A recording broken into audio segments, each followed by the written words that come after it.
किंजर रामपुर राममोहन ने कहा, सबसे पहले मैं पूर्वी क्षेत्र के लिए आयोजित पूर्वी मंत्री सम्मेलन में शामिल होकर बहुत खुश हूँ। इस सम्मेलन में उड़ीसा, झारखंड, छत्तीसगढ़, बंगाल, बिहार और अंडमान द्वीप समूह के प्रतिनिधि एकत्रित हुए ताकि नागरिक उड्डयन से जुड़ी विशेष समस्याओं पर चर्चा की जा सके। मैं उड़ीसा राज्य सरकार, विशेषकर मुख्यमंत्री का धन्यवाद करना चाहता हूँ, जिन्होंने इस पूर्वी मंत्री सम्मेलन की मेजबानी की और व्यक्तिगत रूप से इस सम्मेलन में भाग लिया। उनकी उपस्थिति ने सम्मेलन को महत्वपूर्ण बल दिया। Eastern Conference ministerial meeting, and also for the CM to personally come and attend, taking out time and coming and attending this conference, which gave a big boost to the whole conference itself.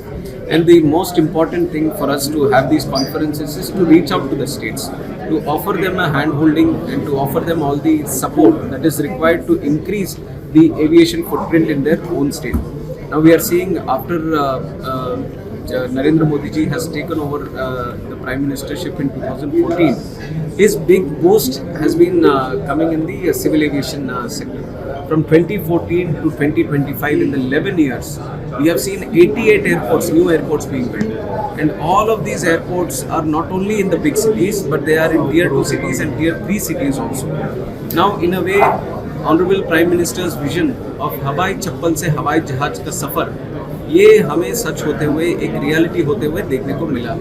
And to further continue on that reality, our vision right now is to achieve Viksit Bharat 2047. And to achieve Viksit Bharat 2047, civil aviation is a very important sector. We have shown a double-digit growth initially, and then we have continued on that growth.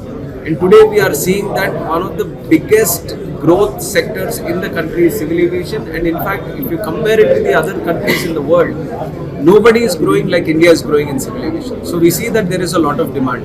But this, even though is a central subject, civil aviation, we are seeing